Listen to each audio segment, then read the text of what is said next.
So this video is for my friend Mike. He's asked about a half guard system following on from the half guard defense video we did recently. So I'm going to show you how I play half guard and give you some options. Our lineage here is through Gordo, and he's a famous half guard player. So I'm going to show you the stuff that we do as I learned it. I don't play half guard very much. I don't like it. I'm not a fan of it. Gordo himself says that he would rather be on top in half guard than underneath. I think if you're playing half guard, you've got half your guard passed, okay?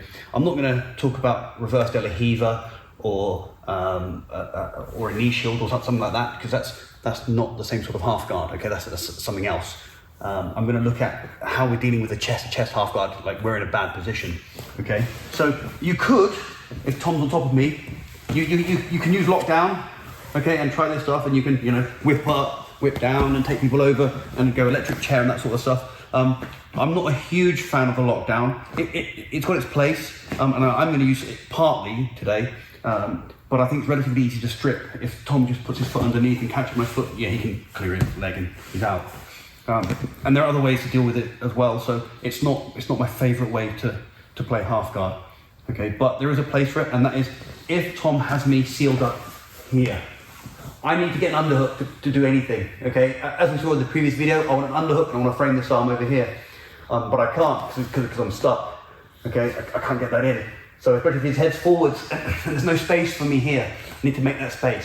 So you can try and power bridge, absolutely, okay? And if I've got the option, I will use my hand here into the hip frame, because this crossface is stopping my head going this way, so you put the crossface on me.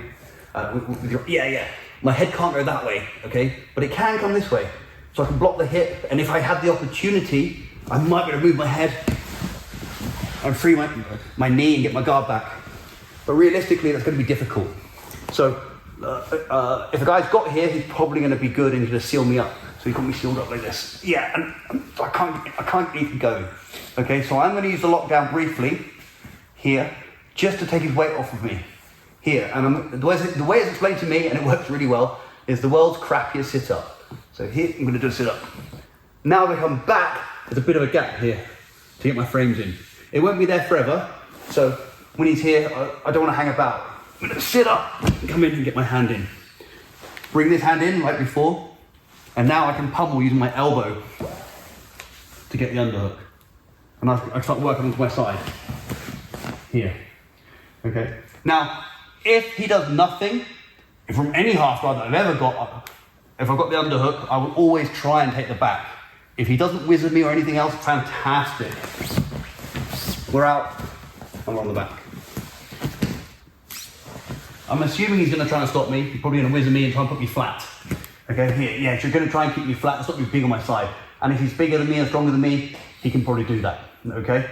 Right now, if you come around this way a little bit, you can see that his weight is based nicely on his knee, okay? He's nice and centered, and I can't roll him, okay? So if you stay solid, yeah. I can't move him, okay? But I can't stay here forever. I need to do something. He's going to start passing. So where he's got his own stabilizer trapped here, preventing me taking the back, I'm going to take him over that shoulder. But I have to do it properly using good jiu-jitsu. So I'm going to take my knee here and put it under his bum. I'll create a triangle here. Put my knee under his bum and drive him forward with it. And now put a peg in the sand here. He can't sit back on it. Okay, around this side, I'm going to push his knee with my hand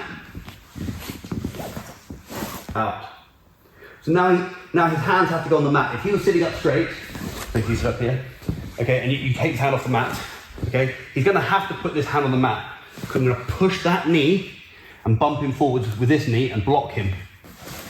His hand has to go to the mat. Okay, he can't cross face me anymore. He has to put that there. Okay, otherwise he gets face planted. Now I'm going to take him over. Now if Tom tries to resist and try and hold off, he can't. So if you try, yeah. Okay. And Tom's good. And he might stuff me actually. We'll see. But I'm going to use my elbow here. If I could grab the wrist, even better. But I'm going to use my elbow. This knee bumping him, and this pushes this knee back to have all of his weight coming forwards. And over he goes relatively easily. So let's go through that one more time as a sequence. Like, I don't want to play half guard. I don't want to be here. If I have any opportunity at all, I'm going to bring my knee back out. And I'm going to be here fighting, looking for the arm or the leg, if I have the opportunity. But we're assuming that he's chest to chest, flattening me out, and I'm mangled. So I can't get the space. I'm going to go lock down briefly. I know he's going to strip this, so I can't hang around. World's crappiest sit up. Frames in. Onto my side. Try and take the back. He's going to stop me. Here.